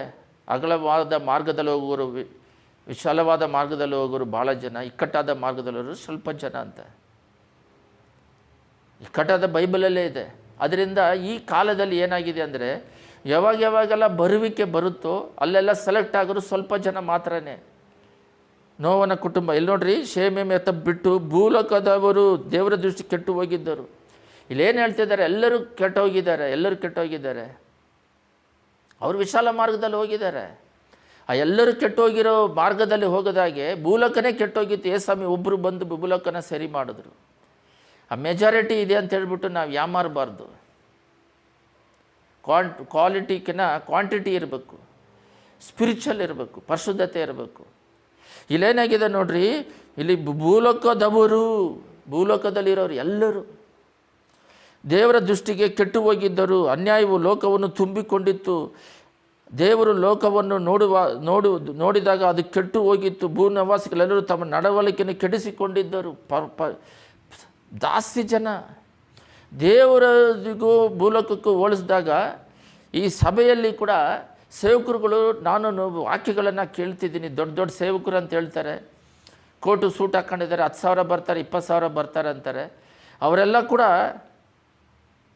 ಏನು ಮಾಡ್ತಾಯಿದ್ದಾರೆ ಅಂದರೆ ತಪ್ಪಾಗಿ ವಾಕ್ಯಗಳನ್ನು ಬೋಧಿಸ್ತಾ ಇದ್ದಾರೆ. ಲೋಕ ಆಶೀರ್ವಾದದ ಬಗ್ಗೆ ಬೋಧಿಸ್ತಾರೆ. ಬರುವಿಕೆ 3 ಇದೆ. ಒಂದು ರಿಪೆಂಡೆನ್ಸ್, ಪಾಪದಿಂದ ಬಿಡುಗಡೆ ಆಗೋದು ಒಂದು. ಮತ್ತು ದೇವರಲ್ಲಿ ನಿಂತು ಫಲ ಕೊಡಬೇಕು, ಅಭಿವೃದ್ಧಿ ಹೊಂದಬೇಕಂತ ಒಂದು. 3ನೇದು ಬಂದ್ಬಿಟ್ಟು ಜಡ್ಜ್ಮೆಂಟ್. ಈ 3 ಬೈಬಲು, ಇದು 3 ಸೇರಿದ್ರೇ ಗಾಸ್ಪಲ್. ಈ ಒಂದನ್ನೇ ಹೇಳ್ಕೊಂಡು ಕೂತ್ಕೊಂಡಿರ್ತಾರೆ, ಆಶೀರ್ವಾದ, ಲೋಕ ಆಶೀರ್ವಾದ ಅಂತ. ಈ ಜಡ್ಜ್ಮೆಂಟ್, ನ್ಯಾಯ ತೀರ್ಪಿನ ಬಗ್ಗೆ ಯಾರು ಮಾತಾಡೋದಿಲ್ಲ ಈಗ. ಇನ್ನೊಂದು ಏನಂತ ಹೇಳಿದ್ರೆ, ವಿಶ್ವಾಸಿಗಳಿಗೆ ಮೆಚ್ಚುಗೆರಾಗಿ ಸೇವಕರಾಗ್ಬಿಟ್ಟಿದ್ದಾರೆ. ಆ ವಿಶ್ವಾಸಿಗಳ ದೇವ್ರ ಕಡೆ ತಿರುಗಿಸ್ಬೇಕು, ಬರುವಿಕೆ ಸಿದ್ಧ ಮಾಡಬೇಕು. ಆ ರೀತಿ ಸ್ವಭಾವವುಳ್ಳ ಸೇವಕರುಗಳು ಇಲ್ಲದಾಗೆ ಅವ್ರನ್ನ ಮೆಚ್ಚಿಸೋದು. ಏನಾದರೂ ಹೇಳಿದ್ರೆ ಸಭೆ ಬಿಟ್ಟು ಹೋಗ್ಬಿಡ್ತಾರೆ, ಕಾಣಿಕೆ ಬರೋದಿಲ್ಲ. ಅದಕ್ಕೇನು ಸೇವೆ ನಡೆಸೋದು? ಅವರನ್ನು ರಿಫಾರ್ಮ್ ಮಾಡಿ, ಟ್ರಾನ್ಸ್ಫರ್ಮೇಷನ್ ಮಾಡಿ, ರಿಪೆಂಡೆನ್ಸಿಂದ, ಪಾಪದಿಂದ ಬಿಡುಗಡೆ ಆಗಿ, ಅವರು ಬಿಡುಗಡೆ ಹೊಂದಿ ಅವ್ರನ್ನ ಟ್ರಾನ್ಸ್ಫರ್ ಮಾಡಿ ಬರುವಿಕೆಗೆ ಸಿದ್ಧ ಮಾಡಬೇಕು. ಅವರ ಆತ್ಮಗಳು ದಿನೇ ದಿನೇ ಪರಿಶುದ್ಧವಾಗಿ ನೀತಿವಂತನಾಗಿ, ಇನ್ನೂ ನೀತಿ, ಮಹಿಮೆಯಲ್ಲಿ ಇನ್ನೂ ಮಹಿಮೆ, ಜ್ಞಾನದಲ್ಲಿ ಇನ್ನೂ ಜ್ಞಾನ, ದೇವರ ಜ್ಞಾನ, ಅಭಿಷೇಕದಲ್ಲಿ ಇನ್ನೂ ಅಭಿಷೇಕದಲ್ಲಿ ಹೊಂದಿ ದಿನೇ ದಿನೇ ಅಭಿವೃದ್ಧಿ ಹೊಂದಬೇಕು. ಇಲ್ಲೇನಾಗಿದೆ ಅಂತ ಹೇಳಿದ್ರೆ, ಭಾಳ ಜನ ಅಂತ ಹೇಳ್ಬಿಟ್ಟು ಇಲ್ಲೇನಾಗ್ತಿದೆ ಅಂದರೆ, ಭಾಳ ಜನ ಗುಂಪು, ಆ ಜನ ಅಲ್ಲ 10 ಜನ. ದೇವರ ವಿಷಯದಲ್ಲಿ ಕೌಂಟಿಂಗ್ ಅಲ್ಲ, ಸ್ಪಿರಿಚುವಲ್. 10,000 20,000 ಆ ಲೆಕ್ಕ ಬರೋದಿಲ್ಲ. 5,000 ಜನಕ್ಕೆ ಅವರು ಬೋಧಿಸ್ತಾರೆ. ಅವ್ರು ಊಟ ಕೊಡ್ತಾರೆ. ಎರಡನೇ ಟೈಮ್ ಬಂದಾಗ ಅವ್ರು ಊಟಕ್ಕಾಗಿ ಬಂದವರು ಅಂತ ಹೇಳ್ತಾರೆ. ಆ ಕ್ರೌಡ್ನ ದೇವರು ಯಾವತ್ತೂ ನೋಡಿ ಓಡಿಲ್ಲ. ಅವರು ಸ್ಪಿರಿಚುವಲಿಗೆ ಮೊದಲನೇ ಸ್ಥಾನ ಕೊಟ್ಟರು. ಈ ಪ್ರಪಂಚವನ್ನೇ ದೇವ್ರ ಕಡೆ ತಿರುಗಿಸೋಕ್ಕೆ ಅವ್ರು 12 ಜನನ ಆರಿಸ್ಕೊಂಡ್ರು ಸ್ಪಿರಿಚುವಲಲ್ಲಿ. ಆ ರೀತಿ ಅವರು ದೇವರು ಆರಿಸ್ಕೊಳ್ಳೋದಾಗಿದ್ದರೆ ದೊಡ್ಡ ಕ್ರೌಡನ್ನು ಆರಿಸ್ಕೊಂಡು ಭೂಲೋಕದಲ್ಲಿ ಜನಗಳನ್ನೆಲ್ಲ ಬದಲಾಯಿಸಿ ಕಳಿಸ್ತಾ ಇದ್ದರು. ಈ ಗ್ಲೋಬಲ್ ಈ ಭೂಲೋಕವನ್ನೇ ಒಳ್ಳೆ ದಾರಿಗೆ ನಡೆಸೋದಕ್ಕೆ. ಇವಾಗ ಕಡೆ ಕಾಲದಲ್ಲಿ ದೇವರು ಮಾತಾಡ್ತಿರೋದು ಏನಂದರೆ, ಕಡೆ ಕಾಲದಲ್ಲಿ ಇದ್ದೀವಿ, ಗೊತ್ತಾಗ್ತಾ ಇದೆ. ಒಂದು ಯಾವ ರೀತಿ ಕಡೆ ಕಾಲ ಅಂತ ಹೇಳಿದ್ರೆ, ನೀವೇ ಮ್ಯಾಪನ್ನು ತೆಗೆದು ನೋಡ್ರಿ. 2000 ವರ್ಷಗಳ 2000 ಹಿಂದೆ ಎಲ್ಲೋ 1-2 ನಮ್ಮ ಸ್ವಂತ ತಂದೆ ತಾಯಿನ ಕೇಳ್ರಿ. ಯಾರು ತಾತ ಅಜ್ಜಿ ಬೇಡ, ತಂದೆ ತಾಯಿನ ಕೇಳಿದ್ರೂ ಏನಾದರೂ ಕಾಯಿಲೆಗಳು ಏನಾದರೂ ಬಂದರೆ ಯಾವಾಗಲೂ 50 ವರ್ಷಕ್ಕೋ 25 ವರ್ಷಕ್ಕೋ ಒಂದು ಕಾಯಿಲೆಗಳು, ಭೂಕಂಪಗಳು. ಈಗ 2000ದಿಂದ ಈಗ ನೋಡಿದ್ರೆ ಎಷ್ಟೋ 1000 ಗಟ್ಟಲೆ ಭೂಕಂಪಗಳು ನಡೀತಾ ಇದ್ದಾವೆ. ಬೇಕಾದ್ರೆ ನೀವು ಚೆಕ್ ಮಾಡಿರಿ ಗೂಗಲಲ್ಲಿ. ಇವೆಲ್ಲ ಒಳ್ಳೆ ಓದಿದ್ದೀರಲ್ಲ, ಎಜುಕೇಟೆಡ್ ಅಲ್ಲ. ಈ 2000ದಿಂದ ಬರೀ ಭೂಕಂಪ ಅಂತೇಳಿಲ್ಲ, ಈ ಫ್ಲೆಮಿಂಗ್ ಈ ಕಾಯಿಲೆಗಳು ಚೆಕ್ ಮಾಡಿರಿ. ಚಿಕನ್ ಫಾಕ್ಸಿಂದ ಹಿಡಿದು ಚಿಕನ್ ಗುನ್ಯ ಅಂತ ಹೇಳ್ಬಿಟ್ಟು ರಕರಕವಾಗಿ ವ್ಯಾಧಿಗಳು, ಲಾಸ್ಟಾಗಿ ಕೊರೋನಾವರೆಗೂ ನೋಡಿಬಿಟ್ವಿ. ಅದಕ್ಕಿನ್ನು ಈ ರೀತಿಯಾಗಿ ಕಾಯಿಲೆಗಳು ಇದಕ್ಕೆ ಮುಂಚೆ ಆಯ್ತಲ್ಲ. ಈ ರೀತಿ ಡಿಸಾಸ್ಟರ್ಸ್, ಮಳೆಯಿಂದ ಸುನಾಮಿ ಅನ್ನೋದು ಯಾವಾಗ ಕೇಳಿದ್ವಿ? 2004ರಲ್ಲಿ. ಅದು ಇವಾಗ ಎಲ್ಲಿ ಬೇಕಾರಲ್ಲಿ ನಡೀತಾನೇ ಇದೆ. ಯಾಕೆ? ಇದೆಲ್ಲ ದೇವರ ಬರುವಿಕೆಗೆ ಒಂದು ಚಿಹ್ನೆ ಆಗಿದೆ. ಇದನ್ನೆಲ್ಲ ನೋಡಿ ನಾವು ಬದಲಾಗಬೇಕಾಗಿದೆ. ಬದಲಾಗ್ತಿದ್ದೀವ? ನಾವು ಸಿದ್ಧರಾಗಬೇಕು, ಇತರನ್ನ ಸಿದ್ಧ ಮಾಡಬೇಕು. ಕಡೆ ಕಾಲದಲ್ಲಿ ಇದ್ದೀವಿ ಅನ್ನೋದಕ್ಕೆ ಇದೇ ಉದಾಹರಣೆಗಳು. ಮತ್ತೆ 24ರಲ್ಲಿದೆ ಭೂಕಂಪಗಳು, ಕಡೆ ಕಾಲದಲ್ಲಿ ರೋಗಗಳು, ಇವೆಲ್ಲ ಅಧಿಕವಾಗುತ್ತದೆ ಅಂತ ಹೇಳಿದೆ. ಆದರೆ ಡ್ಯಾನಿಯಲಲ್ಲಿ ಕೂಡ ಒಂದು ಒಳ್ಳೆಯ ವಾಕ್ಯ ಇದೆ. ಡ್ಯಾನಿಯಲಲ್ಲಿ 12:4 ಕಡೆ ಕಾಲದಲ್ಲಿ ಅವ್ರೇನು ಮಾಡ್ತಾರೆ ಅಂತ ಹೇಳಿದ್ರೆ, ಅಲ್ಲಿ ಇಲ್ಲಿ ನಾನು ಓದ್ತೀನಿ ನೋಡ್ರಿ. ಡ್ಯಾನಿಯಲನು ನೀನು ಈ ಮಾತನ್ನು ಮುಚ್ಚಿಡು ಅಂತಲೂ ಇದೆ. ಅವುಗಳನ್ನು ಬರೆಯುವ ಗ್ರಂಥಕ್ಕೆ ಮುದ್ರೆ ಹಾಕು. ಅಂತ್ಯಕಾಲದವರೆಗೂ ಮರೆಯಾಗಿರಲಿ. ಅಂತ್ಯಕಾಲದವರೆಗೂ ಮರೆಯಾಗಿರಲಿ. ಮುದ್ರೆ ಹಾಕು, ಸೀಲ್ ಹಾಕು. ಏನದು ಅಂತ್ಯಕಾಲದವರೆಗೂ? ಬಹು ಜನರು ಅತ್ತಿತ್ತ ತಿರುಗುವರು, ತಿರುಗೋಲಿಕ್ಕೆ ಹೆಚ್ಚಾಗುವುದು. ಸುಮ್ಮನೆ ತಿರುಗ್ತಿರೋದು, ಟೈಮ್ ವೇಸ್ಟ್ ಮಾಡಿಕೊಂಡು. ಧ್ಯಾನ ಮಾಡೋದಿಲ್ಲ, ಪ್ರಾರ್ಥನೆ ಮಾಡೋದಿಲ್ಲ, ದೇವರ ಬರುವಿಕೆ ಸಿದ್ಧರಾಗೋದಿಲ್ಲ. ಬರೀ ಅಲ್ಲಿ ಇಲ್ಲಿ ತಿರುಗ್ತಾ ಇರೋದು. ಇಲ್ಲಿಂದ ಅಮೆರಿಕಕ್ಕೆ ಹೋದೆ, ಅಲ್ಲಿ ಹೋದೆ, ಇಲ್ಲಿ ಹೋದೆ, ಟೂರ್ ಹೋದೆ. ತಿಳುವಳಿಕೆ ಹೆಚ್ಚಾಗೋದು. ಏನು ತಿಳುವಳಿಕೆ? ಲೋಕದ ತಿಳುವಳಿಕೆ. ಅದನ್ನೇ ಹೇಳ್ತಿರೋದು ಇವತ್ತು. ಲೋಕದಲ್ಲಿ ಓದಿದ್ದು, ಲೋಕದಲ್ಲಿ ಮದುವೆ ಮಾಡ್ಕೊಳ್ಳೋದು, ತಿನ್ನುವುದು, ಅದೆಲ್ಲ ಬೇಡ ಅಂತ ಹೇಳ್ತಿಲ್ಲ. ಅದರಲ್ಲಿ ಪೂರ್ತಿಯಾಗಿ 100% ಅದರಲ್ಲೇ ಮುಳುಗಿ ತಿನ್ನೋದು, ಕುಡಿಯೋದು, ಮದುವೆ ಮಾಡ್ಕೊಳ್ಳೋದು, ಈ ರೀತಿಯಾಗಿ ಇದರಲ್ಲೇ ಮುಳುಗಿದ್ದಾರೆ ಹೊರತು ದೇವರ ಒಂದು ಉದ್ದೇಶ ಏನಿದೆ, ಪ್ಲ್ಯಾನ್ ಏನಿದೆ, ಅವ್ರ ಚಿತ್ತವೇನಿದೆ, ಏನಕ್ಕೆ, ಎಲ್ಲಿಂದ ಬಂದ್ವಿ, ಎಲ್ಲಿಗೆ ಹೋಗ್ಬೇಕು ನಾವು, ಎಲ್ಲಿಂದ ಬಂತು ಭೂಮಿ ತಿರುಗಿಸ್ತಿರೋದು ಯಾರು? ಇವಾಗ ಭೂಮಿ ತಿರುಗ್ತಾ ಇದೆ, ನಮ್ಮ ತಲೆ ತಿರುಗೋದಿಲ್ಲ. ಗಂಡು ಹೆಣ್ಣು ಎಲ್ಲಿಂದ ಬಂದರು ನೋಡ್ರಿ. ಆ ಕಾಲದಲ್ಲಿ 2000 ಹಿಂದುಗಡೆ ಬಂದ್ಬಿಟ್ಟು ಗಂಡು ಹೆಣ್ಣು ಮದುವೆ ಮಾಡ್ಕೊಳ್ತಾ ಇದ್ರು. ಇವಾಗ ಗಂಡು ಮಾಡ್ಕೋಬೋದು, ಹೆಣ್ಣು ಮಾಡ್ಕೋಬೋದು ಅಂತ ರೂಲ್ಸ್ ಮಾಡಿದ್ದಾರೆ ಎಲ್ಲ ಕಡೆನೂ. ಈ ರೀತಿಯಾಗಿ ಭಾಳ ಪಾಪಗಳು ಹೆಚ್ಚಾಗ್ತಾ ಇದ್ದಾವೆ. ಇವಾಗ ನಾವು ಡ್ಯಾನಿಯಲಲ್ಲಿ ನೋಡಿದ ಹಾಗೆ ಲೋಕದ ತಿಳುವಳಿಕೆ ಹೆಚ್ಚಾಗಿದೆ, ಹೊಕ್ಕು ಆತ್ಮೀಯ ತಿಳುವಳಿಕೆ ಎಲ್ಲಿ? ಸ್ಪಿರಿಚುವಲ್ ಬೈಬಲಲ್ಲಿ ಇಲ್ಲದೆ ಇರೋದು ಏನಿಲ್ಲ. ಟೆಕ್ನಾಲಜಿವರೆಗೂ ಬೈಬಲಲ್ಲಿದೆ. ಅಲ್ಲಿ ಆಲ್ರೆಡಿ ಕೊಟ್ಟಿದ್ದಾರೆ. ಪ್ರಕಟಣೆ 13:15 ಇದಲ್ಲದೆ ಆ ಮೃಗದ ವಿಗ್ರಹಕ್ಕೆ ಜೀವ ಕೊಡುವ ಸಾಮರ್ಥ್ಯವು ಇದಕ್ಕೆ ದೊರೆಯುವುದು. ಟೆಕ್ನಾಲಜಿ ಬಂತು, ಸೋಫಿಯಾ ರೋಬೋ. ಅದು ಆ ಮೃಗಕ್ಕೆ ಜೀವ ಕೊಡೋ ಸಾಮರ್ಥ್ಯ ದೊರೆಯುತ್ತೆ. ಅದು ಮಾತಾಡುತ್ತೆ. ನೀವು ಮನುಷ್ಯರನ್ನು ಕೊಳ್ತೀಯ, ಅಂತ ಹೇಳಿದ್ರೆ ನೀವು ನಡ್ಕೊಳ್ಳೋ ವಿಧಾನ ಕೊಲ್ಲೋದಿಲ್ಲ ಅಂತ ಹೇಳ್ಬೇಕು. ಮನುಷ್ಯರೇ ಕಂಡುಹಿಡಿದಿದ್ದು. ಆಲ್ರೆಡಿ ಒಬ್ಬರನ್ನ ಕೊಂದಾಯಿತು. ಚೆಸ್ ಆಡೋಕ್ಕೆ ಟೈಮ್ ಕೊಟ್ಟಿಲ್ಲ ಅಂತ ಬೆರಳನ್ನು ಮುರಿದಾಯಿತು. ನೋಡ್ರಿ ಅಲ್ಲಿ ಕೆಳಗಡೆ ಓದ್ತೀನಿ, ಆ ಮೃಗದ ವಿಗ್ರಹಕ್ಕೆ ಮಾತಾಡುವುದು ಇವಾಗ ಮಾತಾಡ್ತಾ ಇದೆ. ಟೆಕ್ನಾಲಜಿ ಏನು ಮಾಡಿದ್ರೆ ಚರ್ಚಲ್ಲಿ ಕರ್ಕೊಂಬಂದು ನಿಂದಿರಿಸ್ಬಿಟ್ಟು ಅದಕ್ಕೆ ಎಲ್ಲ ವಿಧವಾದ ಸಾಫ್ಟ್ವೇರ್ಗಳನ್ನು ತುಂಬಿಸಿ ಟ್ರಿಲಿಯನ್ವರೆಗೂ ತುಂಬಿಸಿ 3 ಟ್ರಿಲಿಯನ್ವರೆಗೂ ತುಂಬಿಸಿದೆ. ಇನ್ನೂ 30 ಟ್ರಿಲಿಯನ್ ತುಂಬಿಸ್ಬೇಕಂತೆ. ತುಂಬಿಸಿ ಅದು ಇಟ್ಬಿಟ್ಟು ನಾವು ಏನು ಪ್ರಶ್ನೆ ಕೇಳಿದ್ರು ಅದು ಬೈಬಲ್ ಬಗ್ಗೆ ಬೋಧಿಸಿಬಿಟ್ರೆ ಅದು ಇರೋದು ಅದರೊಳಗಡೆ ಇರುವ ಮನುಷ್ಯ ಬಂದ್ಬಿಟ್ಟು 5% ನಾಲೆಜ್ ಯೂಸ್ ಮಾಡ್ತಾನೆ. ಆದರೆ ಇದು ಬಂದ್ಬಿಟ್ಟು 3 ಟ್ರಿಲಿಯನ್ವರೆಗೂ ತುಂಬಿಸ್ತಾ ಇದ್ದಾರೆ. ಎಲ್ಲ ಕುರಾನಿಂದ ಹಿಡಿದು ಇದು ಎಲ್ಲವನ್ನು ತುಂಬಿಸ್ತಾ ಇದ್ದಾರೆ. ಎಲ್ಲ ಒಂದು ಸೆಕೆಂಡಲ್ಲಿ ಎಲ್ಲ ಹೇಳುತ್ತೆ. ಅಷ್ಟರ ಮಟ್ಟಿಗೆ ಎಲ್ಲಿ ನೋಡ್ರಿ, ಆ ಮೃಗ ಮಾತಾಡುವುದು, ತನಗೆ ನಮಸ್ಕರಿಸುವ ಎಲ್ಲರನ್ನು ಮರಣದಂಡನೆಗೆ ಆಗುವಂತೆ ಮಾಡುವುದು. ನೆಬೂಕದ್ನೆಚ್ಚರ್ ಬಂದು ಅವನ ವಿಗ್ರಹ ಇಟ್ಟು ಯಾರು ಆರಾಧನೆ ಮಾಡಲ್ವೋ ಅವನ ವಿಗ್ರಹಕ್ಕೆ ಅವ್ರನ್ನ ಬೆಂಕಿಯಲ್ಲಿ ಹಾಕ್ತಿದ್ರು. ಇವಾಗ ಬಂದು ಅದೇ ಸ್ಪಿರಿಟ್ ಏನಾಗುತ್ತೆ, ಅದೇ ಕೊಲ್ಲುತ್ತೆ. ನಾನು ಆರಾಧನೆ ಮಾಡಿರಿ ಇಲ್ಲಾಂದ್ರೆ ಕೊಳ್ತೀನಿ. ಅಷ್ಟರ ಮಟ್ಟಿಗೆ ಹೋಗಿದೆ.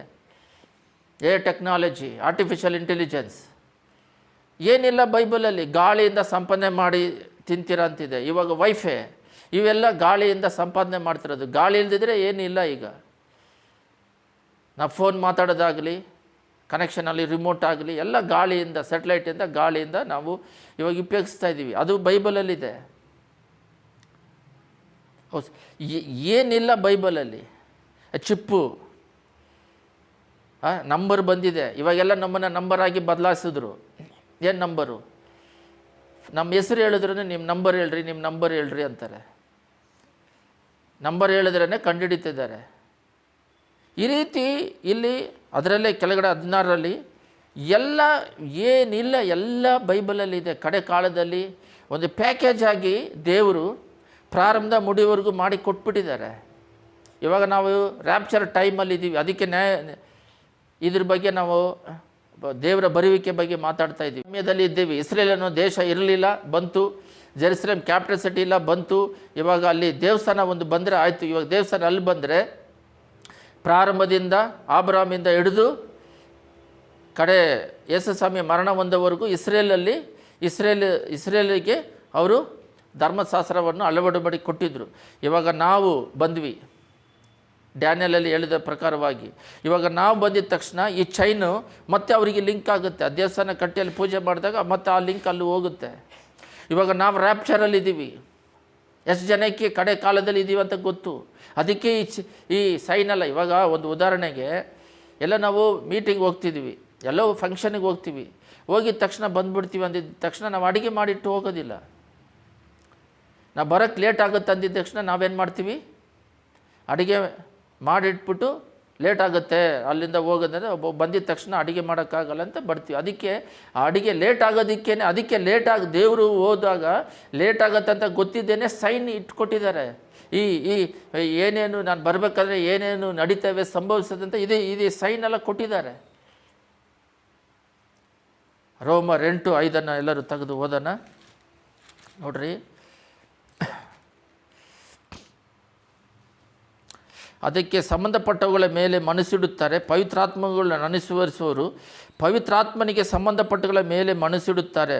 ಶರೀರ ಭಾವಗಳ ಮೇಲೆ ಮನಸ್ಸಿಡುವುದು ಮರಣ, ಪವಿತ್ರಾತ್ಮನ ಮೇಲೆ ಮನಸ್ಸಿಡುವುದು ಜೀವವು ಮನಃಶಾಂತಿಯಾಗಿದೆ.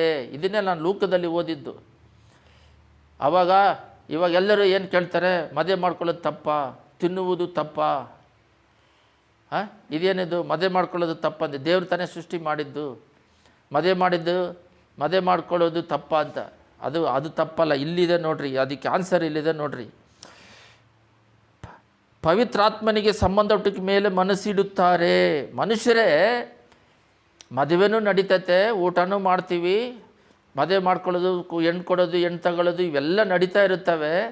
ಆದರೂ ಕೂಡ ಪವಿತ್ರಾತ್ಮದ ಮೇಲೆ ಮನಸ್ಸಿಡುವುದು ಮೊದಲನೇ ಸ್ಥಾನ ದೇವರಿಗೆ. ಅದು ಹೆಂಗೆ ನೋವನ್ನು ಕೊಟ್ಟರು ಏನಕ್ಕೂ ನೋಡ್ರಿ.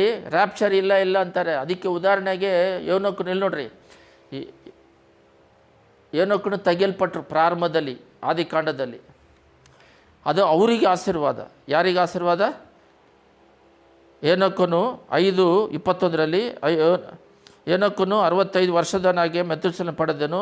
ಇಲ್ಲಿದನು. ದೇವರು ಅನ್ಯೋನ್ಯತೆಯಲ್ಲಿ 300 ವರ್ಷ ಬದುಕಿದನು. ಅವನು ಬದುಕಿದ ಕಾಲವೆಲ್ಲ 350 ವರ್ಷ. ಏನಕ್ಕೂ ದೇವರೊಂದಿಗೆ ಅನ್ಯೋನ್ಯವಾಗಿ ನಡೆದುಕೊಳ್ಳುತ್ತಾ ಇರುವಾಗ ದೇವರು ಅವನನ್ನು ಕರೆದುಕೊಂಡುದರಿಂದ ಕಾಣದೆ ಹೋದನು. ಆದಿಕಾಂಡ 5:24 ನೋಡ್ರಿ, ಎಲ್ಲರೂ ಇಲ್ಲಿ ಗಮನ ಇಟ್ಟು ಕೇಳ್ರಿ. ಪ್ರಾರಂಭ ದಿನದಲ್ಲೇ ಯೋನಕನ ತಗೊಂಡ್ರು. ಅದು ಯಾರಿಗೆ ಆಶೀರ್ವಾದ? ಯೋನಕನಿಗೆ ಆಶೀರ್ವಾದ. ಎರಡನೇ ಟೈಮ್ ಎಲಿಯ ತಗೊಂಡೋದ್ರು. ಎಲಿಯ ಹೋಗ್ತಿರೋದನ್ನು ಎಲಿಷ ನೋಡಿದ್ರು. ಅದು ಯಾರಿಗೆ ಆಶೀರ್ವಾದ?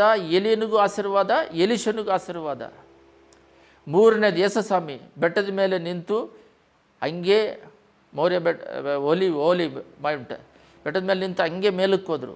ಅದು ಯಾರಿಗೆ ಆಶೀರ್ವಾದ? ಮೂರನೇದು ಲೋಕದಲ್ಲಿರೋರೆಲ್ಲರಿಗೂ ನಾನು ಬಂದು ನಿಮ್ಮನ್ನು ಕರ್ಕೊಂಡು ಹೋಗ್ತೀನಿ ಅಂತ ಹೇಳಿದ್ರು. ಲೋಕದಲ್ಲಿರೋರೆಲ್ಲ ರ್ಯಾಪ್ಚರ್. ನಾವು ಅದೇ ರೀತಿ ಪರಲೋಕ ರಾಜ್ಯಕ್ಕೆ ಎತ್ತಲ್ಪಡೋದಕ್ಕೆ ಲೋಕದಲ್ಲಿರೋರೆಲ್ಲರಿಗೂ ಆಶೀರ್ವಾದ. ಸ್ಟೆಪ್ ಬೈ ಸ್ಟೆಪ್ ಆಗಿ ರ್ಯಾಪ್ಚರ್ನ ತೋರಿಸ್ಕೊಟ್ಟಿದ್ದಾರೆ. ಪರಲೋಕ ರಾಜ್ಯಕ್ಕೆ ಹೋಗಿರೋರನ್ನ ಬೈಬಲಲ್ಲಿ ದೇವರೇ ಹೋಗಿರೋದನ್ನು ನಾವು ಯಾರನ್ನೂ ಫಾಲೋ ಮಾಡದೆ ಹೋದರೂ ದೇವರು ಹೋಗಿರೋದನ್ನು ನಾವು ಕಾಣ್ಬೋದು. ಈ ರೀತಿ ಪವಿತ್ರಾತ್ಮದಿಂದ ನಡೆದುಕೊಳ್ಳುವವರು, ಅದ್ರ ಮೇಲೆ ಮನಸ್ಸಿಡುವರು, ಪವಿತ್ರಾತ್ಮನನ್ನು ಅನುಸರಿಸುವವರು ಪವಿತ್ರಾತ್ಮ ಸಂಬಂಧವಾದ ಮೇಲೆ ಮನಸ್ಸಿಡುತ್ತಾರೆ. ಸ್ಪಷ್ಟವಾಗಿದೆ ನೋಡ್ರಿ. ಪವಿತ್ರಾತ್ಮದ ಮೇಲೇ ಮನಸ್ಸಿಡುತ್ತೆ ಅವರಿಗೆ. ಶರೀರ ಸಂಬಂಧಗಳೇ ಮನಸ್ಸಿಡುವುದು ಮರಣ. ಶರೀರದ ಮೇಲೆ ಅದನ್ನೇ ಕೊಳ್ಳುವುದು. ಲೋಕದಲ್ಲಿ ಹೇಳಿದಾಗೆ ಲೋತನು ಕಾಲದಲ್ಲಿ ಆ ಶರೀರದ ಮೇಲೇ ಇಡುವುದು ಮರಣ. ಪವಿತ್ರಾತ್ಮ ಮೇಲೆ ಮನಸ್ಸಿಡುವುದು ನಿತ್ಯ ಜೀವವು. ಸತ್ತ ಮೇಲೆ ನಿತ್ಯ ಜೀವ. ಲೋಕದಲ್ಲಿ ಇರಬೇಕಾದ್ರೆ ಮನಃಶಾಂತಿಯೂ ಆಗಿದೆ. ಏಕೆಂದರೆ ಶರೀರ ಭಾವಗಳ ಮೇಲೆ ಮನಸ್ಸಿಡುವುದು ದೇವರಿಗೆ ಶತ್ರುವು. ತಿನ್ನೋದು ಕುಡಿಯೋದು ಅಂತ ಹೇಳಿದ್ರೆ ಅದಕ್ಕೋಸ್ಕರನೇ ಲೋಕದಲ್ಲಿ ಜೀವಿಸ್ತಾ ಇರೋದು. 1 ಕೊರಿಂಥಿಯರ 15:51 ನಾವು ಓದೋಣ. 1 ಕೊರಿಂಥಿಯರ 15:51 ರ್ಯಾಪ್ಚರ್ ಬಗ್ಗೆ ಸ್ಪಷ್ಟವಾಗಿ ದೇವರು ಮಾತಾಡಿದ್ದಾರೆ. 1 ಕೊರಿಂಥಿಯರ 15:51 ಇದುವರೆಗೂ ಗುಪ್ತವಾಗಿದ್ದ ಸಂಗತಿಯನ್ನು ನಿಮಗೆ ತಿಳಿಸುತ್ತೇನೆ. ನಾವೆಲ್ಲರೂ ನಿದ್ರೆ ಹೋಗುವುದಿಲ್ಲ, ಆದರೆ ಕಡೆ ತುತ್ತೂರಿಯಲ್ಲಿ ಧ್ವನಿಯುವಾಗ ನಾವೆಲ್ಲರೂ ಒಂದು ಕ್ಷಣದಲ್ಲಿ ರಪ್ಪೆ ಬಡಿಯುವ ಅಷ್ಟರೊಳಗಾಗಿ ಮಾರ್ಪಾಡುವೆವು. ತುತ್ತೂರಿ ಊದಲಾಗಿ ಸತ್ತವರು ನಿರ್ಮಲರಾಗಿ ಎಬ್ಬಿಸಲ್ಪಡುವರು, ನಾವು ಮಾರ್ಪಡುವೆವು. ಲಯವಾಗುವ ಈ ದೇಹವು ನಿರ್ಮಲತ್ವವನ್ನು ಧರಿಸಿಕೊಳ್ಳುವುದು, ಮರಣ ದೀನರಾಗಿರುವ ದೇಹವು ಅಮರತ್ವವನ್ನು ಧರಿಸಿಕೊಳ್ಳುವುದು ಅವಶ್ಯ. ಇದು ಏನಕ್ಕೆ ಇದ್ರ ಬಗ್ಗೆ ಮಾತಾಡ್ತಿದ್ದೀವಿ ಸಭೆಯಲ್ಲಿ ಅಂತ ಹೇಳಿದ್ರೆ, ಸ್ವಾಮಿ ನಂಬ್ಕೊಂಡಿದ್ದ ತಕ್ಷಣ ಲೋಕಾಶೀರ್ವಾದ ಬಂದುಬಿಡಬೇಕು, ನೀವು ನಂಬ್ಕೊಂಡಿದ್ದ ತಕ್ಷಣ ನಾವು ಸತ್ತರೆ ಪರಲೋಕ ರಾಜ್ಯಕ್ಕೆ ಹೋಗ್ತೀವಿ ಅಂತ ಒಂದು ಭ್ರಮೆಯಲ್ಲಿದ್ದಾರೆ. ಅದು ಸುಳ್ಳು. ಅದಕ್ಕೋಸ್ಕರನೇ ನಾವು ಮಾತಾಡ್ತಿರೋದು. ಸ್ವಾಮಿ ನಂಬಿದ ತಕ್ಷಣ ನಾವು ದೇವರಲ್ಲಿ ಬರೋದಕ್ಕೆ, ಹೊಸದಾಗಿ ದೇವ್ರನ್ನ ನಂಬ್ಕೊಳ್ಳೋದಕ್ಕೆ, ಅವರು ವಿಶ್ವಾಸದಲ್ಲಿ ಬರೋದಕ್ಕೆ ವ್ಯಾಧಿಯಿಂದ ಸ್ವಸ್ಥತೆ ಮಾಡ್ತಾರೆ. ಒಂದು ಸಮಯ ದೆವ್ವದಿಂದ ಕಾಟದಿಂದ ಬಿಡುಗಡೆ ಮಾಡ್ತಾರೆ, ಹಣ ಸಹಾಯದಿಂದ ಬಿಡುಗಡೆ ಮಾಡ್ತಾರೆ. ಅದು ಶಾರೀರಿಕ ಸಂಬಂಧವಾದದ್ದು. ಇವಾಗಲೇ ನಾವು ರೋಮರಲ್ಲಿ ಓದಿದ್ವಿ, ಅದು ಶಾರೀರಿಕ ಸಂಬಂಧವಾದದ್ದು. ತಿನ್ನುವುದು ಕುಡಿಯುವುದು ದೇವರ ರಾಜ್ಯವಲ್ಲ, ರೋಮರಲ್ಲೂ ಕೂಡ ಇದೆ. ನೀತಿಯು ಸಮಾಧಾನವು ಪರಿಶುದ್ಧ ದೇವರ ರಾಜ್ಯ. ಇಲ್ಲಿ ನಾವು ನೋಡುವುದಾದರೆ 1 ಕೊರಿಂಥಿಯರ 15:51 ನಾವು ಸ್ಪಷ್ಟವಾಗಿ ನೋಡ್ತಾ ಇದ್ದೀವಿ. ಪರಲೋಕ ರಾಜ್ಯಕ್ಕೆ ಹೋಗ್ಬೇಕಂತ ಹೇಳಿದ್ರೆ ಸ್ವಲ್ಪ ಕ್ವಾಲಿಟೀಸ್ ಇರಬೇಕು. ಕಡೆವರೆಗೂ ನಿಲ್ಲುವನೇ ರಕ್ಷಣೆ ಹೊಂದುವನು ಅಂತ ಬೈಬಲ್ ಹೇಳ್ತಾ ಇದೆ. ಪ್ರಕಟಣೆಯನ್ನು 22:11 ಈ ವಾಕ್ಯ ಭಾಗವನ್ನು ಇಟ್ಟೇ ನಾವು ಇವಾಗ ನಾನು ಪ್ರಸಂಗ ಮಾಡ್ತಿರೋದು. ಅದರಲ್ಲಿ ಏನಿದೆ ಅಂದರೆ, ಅನ್ಯಾಯ ಮಾಡುವನು ಇನ್ನೂ ಅನ್ಯಾಯ ಮಾಡಲಿ. ಅನ್ಯಾಯ ಅಂದರೆ ಬೇರೆಯವರಿಗೆ ಮೋಸ ಮಾಡುವುದು. ಮೈಲಿಗೆ ಆದವನು ತನ್ನನ್ನು ಇನ್ನೂ ಮೈಲಿಗೆ ಮಾಡಿಕೊಳ್ಳಲಿ. ಅವನವನು ಕೆಡಿಸ್ಕೊಳ್ತಾನೆ, ಇನ್ನೂ ಕೆಡಿಸ್ಕೊಳ್ಳಲಿ. ನೀತಿವಂತನು ಇನ್ನೂ ನೀತಿಯನ್ನು ಅನುಸರಿಸಲಿ. ಪವಿತ್ರನು ತನ್ನ ಇನ್ನೂ ಪವಿತ್ರ ಮಾಡಿಕೊಳ್ಳಲಿ. ನೀತಿವಂತನಾಗಿದೆಯಾ, ಇನ್ನೂ ನೀತಿಯನ್ನು. ಇಲ್ಲಿ ಕೆಳಗಡೆ ಇರೋ ವಾಕ್ಯವನ್ನು ನೋಡಿ ಅದು ಮೈಂಡಲ್ಲಿ ಇಟ್ಕೊಂಡು ಇವಾಗ ನಾವು ಪ್ರಸಂಗ ಮಾಡ್ತಾಯಿದ್ವಿ. ಪವಿತ್ರನು ತನ್ನ ಇನ್ನೂ ಪವಿತ್ರ ಮಾಡಿರಿ. ಈಗೋ ಬೇಗ ಬರುತ್ತೇನೆ, ನಾನು ಪ್ರತಿಯೊಬ್ಬನಿಗೆ ಅವನವನ ನಡತೆಯ ಪ್ರಕಾರ ಕೊಡತಕ್ಕ ಪ್ರತಿಯೊಂದು ನನ್ನ ಕೈಯಲ್ಲಿದೆ. ನಾನೇ ಆದಿಯು ಅಂಥವು, ಮೊದಲನೇವನು ಕಡೆಯವನು, ಪ್ರಾರಂಭವು ಸಮಸ್ಯೆಯೂ ಆಗಿದ್ದೇನೆ. ನಾನು ನಿಮ್ಮ ನಡತೆಗೆ ತಕ್ಕಂತೆ ಪ್ರತಿಫಲ ಕೊಡ್ತೀನಿ. ಎಲ್ಲರೂ ತಪ್ಪಾದ ಮಾರ್ಗದಲ್ಲಿ ಹೋಗ್ತಾ ಇದ್ದಾರೆ. ಯಾವ ರೀತಿ ಮಾರ್ಗ ಅಂತ ಹೇಳಿದ್ರೆ, ರಕ್ಷಣೆ ಹೊಂದಿದ ತಕ್ಷಣ ಲೋಕಾಶೀರ್ವಾದ ಬೇಕು. ಏನು ಬೇಕು? ಎಜುಕೇಷನ್, ಒಳ್ಳೆ ಎಜುಕೇಷನ್ ಬೇಕು. ಒಳ್ಳೆ ಬಟ್ಟೆಗಳು ಬೇಕು, ಅದಕ್ಕೋಸ್ಕರನೇ ಪ್ರಾರ್ಥನೆ ಮಾಡ್ತಿರ್ತಾರೆ. ಯಾವಾಗ ನೋಡಿದ್ರು ಕಾಯಿಲೆಗಳಿಲ್ಲದೆ ಇರಬೇಕು, ಇಲ್ಲ ಅದೆಲ್ಲ ದೇವ್ರು ಕೊಡ್ತಾರೆ. ಪವಿತ್ರ ಆತ್ಮದ ಮೇಲೆ ನಾವು ಮೊದಲನೇದಾಗಿ ಮನಸ್ಸಿಡ್ದೇವ, ನಿತ್ಯ ಜೀವದ ಮೇಲೆ ಮೊದಲನೇ ಸ್ಥಾನ ಕೊಟ್ಟಿದ್ದೇವ. ಮತ್ತೆಯ 6:33 ಬಟ್ ಸಲ ದೇವರ ರಾಜ್ಯವನ್ನು ನೀತಿಯನ್ನು ಹುಡುಕ್ರಿ ಅಂತ ಹೇಳಿದ್ದಾರೆ. ಅದ್ರ ಮೇಲೆ ನಾವು ಗಮನ ಕೊಟ್ಟಿದ್ದೇವ. ಅದನ್ನು ಕೊಟ್ಟಾಗ ಇದಕ್ಕೆ ಸಿಗುತ್ತೆ. ಈಗ ಇದು ಏನಕ್ಕೆ ಪ್ರಸಂಗ ಮಾಡ್ತಿದ್ದೀವಿ ಅಂತ ಹೇಳಿದ್ರೆ, ಪ್ರಾರಂಭದಲ್ಲಿ ರಕ್ಷಣೆ ಹೊಂದೋದಕ್ಕೋಸ್ಕರ ಅದ್ಭುತ ಮಾಡಿ ಕರೆಸ್ತಾರೆ. ಸಾಯೋವರೆಗೂ ಲೋಕಾಶೀರ್ವಾದ ಲೋಕಾಶೀರ್ವಾದ ಲೋಕಾಶೀರ್ವಾದ. ನನ್ನ ಮಕ್ಕಳು ಚೆನ್ನಾಗಿ, ಅವರಿಗೆ ಒಂದು ಮನೆ ಬೇಕು, ಅವ್ರಿಗೆ ಕಾರ್ ಬೇಕು, ಅವ್ರಿಗೆ ಮದುವೆ ಮಾಡಬೇಕು, ಅದನ್ನೇ ಅವರು ಲೋತನ ಕಾಲದಲ್ಲಿ ಹೇಳ್ತಾ ಇರೋದು. ಅದರ ಮೈಂಡಲ್ಲೇ ದೇವ್ರನ್ನ ಅದರಲ್ಲೇ ಬೇಡ್ಕೊಂಡಿದ್ದಾರೆ ಹೊರತು ಅದು ದೇವ್ರ ನೀಡು ಅವಶ್ಯಕತೆಗೆ ತಕ್ಕಂತೆ ಕೊಡ್ತಾರೆ. ನಾವು ಪವಿತ್ರ ಆತ್ಮದ ಮೇಲೆ ಮೊದಲನೇ ಸ್ಥಾನ ಇಟ್ಟು ಬರುವಿಕೆಗೆ ಸಿದ್ಧರಾಗೋಣ ಅನ್ನುವ ಆತ್ಮ ಭಾರದಿಂದ ಲೋಕದಲ್ಲಿ ಏನು ಸಿಗುತ್ತೋ ಸಿಗಲು, ಏನೋ ಕೊರತೆಗಳಿದ್ದರೂ ಪರವಾಗಿಲ್ಲ, ಅದೇ ಪರಲೋಕ ರಾಜ್ಯಕ್ಕೆ ಸೇರೋಣ. ಯೋಬನಿಗೆ ಎಲ್ಲ ಐಶ್ವರ್ಯ ಘನ ಮಹಿಮೆ ಎಲ್ಲ ಕೊಟ್ಟಿದ್ದರು, ಎಲ್ಲವನ್ನು ಸೈತಾನ ಕೇಳ್ತಾನೆ, ಎಲ್ಲ ಕೊಟ್ಟಿದೆಯಾ, ಅದಕ್ಕೆ ಅವನು ನಿನ್ನನ್ನು ಬಿಟ್ಟಿಲ್ಲ ಅಂತ, ಎಲ್ಲ ತೆಗಿ ಅಂತ ಹೇಳ್ತಾರೆ. ಒಂದೊಂದಾಗಿ ಬೇಲಿ ಹಾಕಿರೋದನ್ನೆಲ್ಲ ತೆಗೆದು ಕಡೆಯವರೆಗೂ ಅವನು ನಿನ್ನ ಸ್ನೇಹಿತರನ್ನು ಕ್ಷಮಿಸಿ ಪ್ರೇಯರ್ ಮಾಡಿದಾಗ ಅವ್ರು ಮುಖ ನೋಡಿದ್ರು, ದೇವರು ಸ್ಪಷ್ಟವಾಗಿದೆ ಮುಖ ನೋಡಿದ್ರು ಅಂತ. ಆದರೂ ಕೂಡ ಅವನು ಆ ಮುಖ ನೋಡಿದ್ರೆ ಅವನ್ನ ಕ್ಷಮಿಸಿ ಪ್ರಾರ್ಥನೆ ಮಾಡಿದಾಗ ಅವನಿಗೆ 2ರಷ್ಟು ಪ್ರತಿಫಲ ಕೊಟ್ಟರು. ಎಲ್ಲ ಕಳೆದೋದ್ರು. ದೇವರಿಂದ ಒಳ್ಳೆಯದನ್ನು ಪಡಿತೀವಿ, ಕೆಟ್ಟದ್ದು ಪಡಿಬಾರ್ದ ಅಂತ. ಆ ರೀತಿ ಲೋಕದಲ್ಲಿ ಕೆಟ್ಟದ್ದು ಸಂಭವಿಸಿದ್ರು ಕೂಡ, ಇಲ್ಲಿ ಏನು ಸಿಗದೆ ಹೋದರೂ ಕೂಡ ಪರಲೋಕ ರಾಜ್ಯದಲ್ಲಿ ಸಿಗುತ್ತೆ. ನಾವಿಷ್ಟೆಲ್ಲ ಸೇವೆ ಮಾಡಿರ್ತೀವಿ, ಇಷ್ಟೆಲ್ಲ ಆತ್ಮಗಳನ್ನ ಆದಾಯ ಮಾಡಿರ್ತೀವಿ, ಎಷ್ಟೋ ಕಷ್ಟಪಡ್ತೀವಿ, ಊಟ ಇರಲ್ಲ, ಬಟ್ಟೆ ಇರಲ್ಲ. ಬಟ್ ನಮಗಿನ್ನ ರಕ್ಷಣೆ ಹೊಂದಿದವರು, ನಮಗಿನ್ನ ಬೇರೆಯವರೆಲ್ಲ ಶ್ರೀಮಂತರು, ಕೋಟ್ಯಾಧೀಶ್ವರ ಆಗಿರ್ತಾರೆ. ಪರವಾಗಿಲ್ಲ, ನಮಗೆ ಲೋಕದಲ್ಲಿ ಏನು ಸಿಗದೆ ಹೋದರೂ ದೇವ್ರು ಹೇಳ್ತಾ ಇದ್ದಾರೆ, ನೀನು ಪರಲೋಕ ರಾಜ್ಯದಲ್ಲಿ ಅದಕ್ಕೆ ಮೇಲಾಗಿಟ್ಟಿದ್ದೀನಿ, ಇಲ್ಲಿ ಸೇರಿಸಿಡ್ರಿ, ಹುಳಗಳಿದೆ, ಪರಲೋಕ ರಾಜ್ಯದಲ್ಲಿ ಸೇರಿಸಿಡ್ರಿ ಅಂತ ಹೇಳಿದ್ದಾರೆ. ಅದಕ್ಕೋಸ್ಕರನೇ ಸೇವೆ.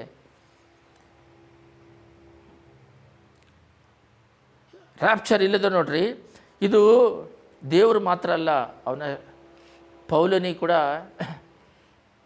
ದರ್ಶನ ಕೊಟ್ಟು ಇದ್ರ ಬಗ್ಗೆ ಬರುವಿಕೆಗೆ ನಾವೆಲ್ಲ ಮಾರ್ಪಡುವೆವು, ಸಿದ್ಧರಾಗಬೇಕಂತ ಹೇಳಿದ್ದಾರೆ. 2 ಥೆಸಲೋನಿಕರ್ 2:2 ಕೂಡ ಇದೇ ರೀತಿ ಪೌಲನು ಬರೆದಿದ್ದಾರೆ. 2 ಥೆಸಲೋನಿಕರ್ 2:2 ಅದೇ ಪೌಲನು ಹೇಳಿದಂತಲೇ ಇದೆ. ಕರ್ತನ ದಿನವು ಈಗಲೇ ಹತ್ತಿರವಾಯಿತೆಂಬುದಾಗಿ ದೇವರಾತ್ಮನ ಪ್ರೇರಿತವಾದ ನುಡಿ ಇದೆ ಎಂಬುದಾಗಿ ಪೌಲನು ಹಾಗೆ ಹೇಳಿದ್ದೇನೆಂದಾಗಲಿ. ಆಲ್ರೆಡಿ ಅವರು 1 ಕೊರಿಂಥದಲ್ಲಿ ಹೇಳಿದ್ದಾರೆ, ಅದನ್ನೇ ಇಲ್ಲೂ ಹೇಳಿದ್ದಾರೆ. ಅಲ್ಲಿ ಹೇಳಿದ್ದೀನಿ, ಪೌಲನಾಗಿ ಹೇಳಿದ್ದಾನೆಂದಾಗಲಿ, ಪೌಲನ ಹಾಗೆ ಬರೆದನೆಂದಾಗಲಿ ಯಾರಾದರೂ ಹೇಳಿದರೆ ನೀವು ಬೇಗನೆ ಬುದ್ಧಿಗೆಟ್ಟು ಚಂಚಲರಾಗಿ ಕಳವಳ ಪಡಬೇಡಿರಿ. ಯಾರು ಯಾವ ವಿಧದಲ್ಲಿ ನಿಮ್ಮನ್ನು ಮೋಸಗೊಳಿಸದಂತೆ ನೋಡಿಕೊಳ್ಳಿರಿ. ಯಾಕೆಂದರೆ ಮೊದಲು ಮತಭ್ರಷ್ಟನು ಉಂಟಾಗಿ ಅಧರ್ಮ ಸ್ವರೂಪನು ಬಯಲಿಗೆ ಬಂದ ಹೊರತು ಆ ದಿನವು ಬರುವುದಿಲ್ಲ. ಯಾವುದೇ ದೇವರೆನಿಸಿಕೊಳ್ಳುತ್ತದೋ ಯಾವುದು ಪೂಜೆ ಎನಿಸೋದು ಅನ್ನಲಿ. ಇಲ್ಲಿ ನೋಡ್ರಿ, ಇದು ಒಂದು ಸ್ಪಷ್ಟವಾಗಿದೆ. ಮೊದಲು ಮತಭ್ರಷ್ಟವು ಉಂಟಾಗಿ ಅಧರ್ಮ ರೂಪನು ಬಯಲಿಗೆ ಬಂದ ಹೊರತು ಆ ದಿನವು. ಇದು ಏನಂದರೆ, ನಾವು ಹೋದ ಸಲನೂ ವಾಕ್ಯದಲ್ಲಿ ಹೇಳಿದ್ವಿ, ಅಧರ್ಮ ರೂಪನು ಅಂದರೆ ಇಲ್ಲಿ ನೋಡ್ರಿ 3 ಇದೆ. ಅದನ್ನು ಹೇಳ್ಬಿಟ್ಟು ನಾವು ಪ್ರಾರ್ಥನೆ ಮಾಡಿ ಮುಗಿಸೋಣ. ಈಗ ಇಸ್ರೇಲಲ್ಲಿ ದೇವಸ್ಥಾನ ಕಟ್ಟೋದಕ್ಕೆ ಯುದ್ಧ ನಡೀತತೆ. ಅದಕ್ಕೆ ಮುಂಚೆ ರ್ಯಾಪ್ಚರ್ ಇದೆ. ಆಮೇಲೆ ಅಧರ್ಮ ರೂಪನು ಬಂದು 7 ವರ್ಷ ಈ ಲೋಕದಲ್ಲಿ ಆಳ್ವಿಕೆ ಮಾಡ್ತಾನೆ. ಈ ಯಾರೆಲ್ಲ ಕೈ ಬಿಡಲ್ಪಟ್ಟಾರೋ ಅವರಿಗೆ 3.5 ವರ್ಷ ಇದೆ, ಇಸ್ರೇಲಿಗೆ ಒಂದು 3.5 ವರ್ಷ ಇದೆ. ಆದರೆ ಅದನ್ನು ನಾವು 1 ಥೆಸಲೋನಿಕರ್ 4:13-18 ನೋಡ್ತೀವಿ. ಅವರು ಪರಲೋಕ ರಾಜ್ಯದಲ್ಲಿ ಇರ್ತಾರೆ, ನಾವು ಮಾತ್ರ ಮೇಲಕ್ಕೆ ಹೋಗ್ತೀವಿ. ರ್ಯಾಪ್ಚರ್ ಇದು ಆದ ಮೇಲೆ ಏನಾಗುತ್ತೆ ಅಂತ, ರ್ಯಾಪ್ಚರ್ ಆದಮೇಲೆ ಅಧರ್ಮ ರೂಪನು ಬರ್ತಾನೆ. ಅದೇ ಇಲ್ಲಿ ವಾಕ್ಯ ಕೊಟ್ಟಿರೋದು. ಆ ಧರ್ಮ ರೂಪನು ಬರದೇ ಹೊರತು ಆ ದಿನ ಬರೋದಿಲ್ಲ. ಯಾವ ದಿನ ಬರೋದಿಲ್ಲ? ಆ ರ್ಯಾಪ್ಚರ್ ಬರೋದಿಲ್ಲ. ಕಡೆ ಕಾಲ ಇಲ್ಲಿ ಸ್ಪಷ್ಟವಾಗಿದೆ ನೋಡ್ರಿ. ಇನ್ನೊಂದು ಸಲ ಕೂಡ ಓದ್ತೀನಿ, ಅದನ್ನು ಸ್ಪಷ್ಟವಾಗಿ ತಿಳ್ಕೊಳ್ರಿ. ಪೌಲನು ಹೇಳುವುದೇನೆಂದರೆ, ಪೌಲನು ಹೇಗೆ ಬರೆದನೆಂದಾಗಲಿ ನಿಮ್ಮಲ್ಲಿ ಮೋಸಗಳಿದೆ. ಏಕೆಂದರೆ ಮೊದಲು ಮತಭ್ರಷ್ಟೆಯು ಉಂಟಾಗಿ ಅಧರ್ಮ ಸ್ವರೂಪನು ಬಯಲಿಗೆ ಬಂದ ಹೊರತು ಆ ದಿನವೂ ಬರುವುದಿಲ್ಲ. ಆ ರ್ಯಾಪ್ಚರ್ ಯಾವಾಗ ಬರುತ್ತೆ ಅಂತ ಹೇಳಿದ್ರೆ, ಅಧರ್ಮ ಭ್ರಷ್ಟನು ಬಯಲಿಗೆ ಬಂದ ಮೇಲೆ. ಇವಾಗ ಯುದ್ಧ ನಡೆದ ಮೇಲೆ, ಅಲ್ಲಿ ಆಲಯ ಕಟ್ಟಕ್ಕೆ ರೆಡಿ ಆದಮೇಲೆ ಒಂದು ಯುದ್ಧ ನಡೀತದೆ. ಈ 10 ದೇಶ ಬರುತ್ತೆ. ಅದೇ ಡ್ಯಾನಿಯಲಲ್ಲಿ 2ರಲ್ಲಿ ನಾವು 40 ಮಿಲಿಯನ್ ಬರುತ್ತೆ 42ರಲ್ಲಿ ನೋಡ್ತಾ ಇದ್ದೀವಿ. 10 ಬೆರಳು ಬರಬೇಕಾಗಿದೆ 41ರಲ್ಲಿ, 2:41ರಲ್ಲಿ 10 ಬೆರಳು ಬಂದ ಮೇಲೆ ಆವಾಗ ಏನಾಗುತ್ತೆ, ಅಷ್ಟರೊಳಗೆ ರ್ಯಾಪ್ಚರ್ ಇದೆ, ಭಾಳ ಹತ್ತಿರದಲ್ಲಿದ್ದೀವಿ.